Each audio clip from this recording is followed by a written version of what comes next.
Now I wanted to talk about PBLs because PBLs and the flipped classroom go together really, really well together. Now a PBL can stand for two things. It can stand for project-based learning, or it can stand for problem-based learning. Now, people write entire books and host seminars and do all sorts of things for PBL. I'm going to knock it over in 2 minutes. So if you like the sound of it, you've got to go and find out some other stuff elsewhere because there's just not enough time to cover everything to know about PBLs.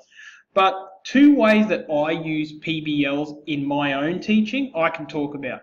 So once I've made a video and my students have watched that video at home, they can then come into class and start working on a project.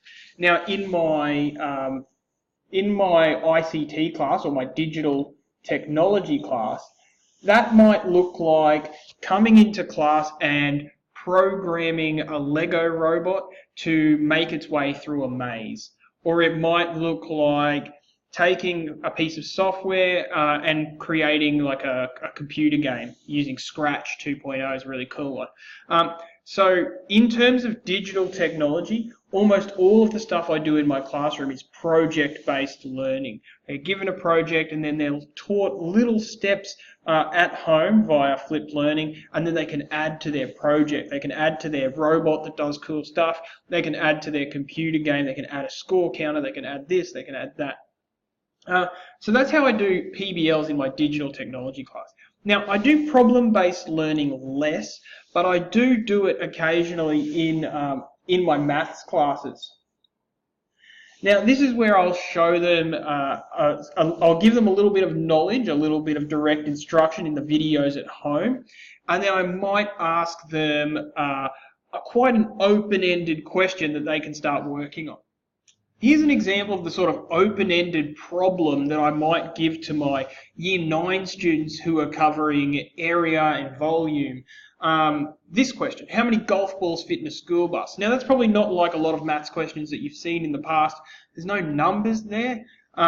They've got to go away, they've got to figure stuff out, and they've got to come up with a plausible answer for the question, how many golf balls fit in a school bus?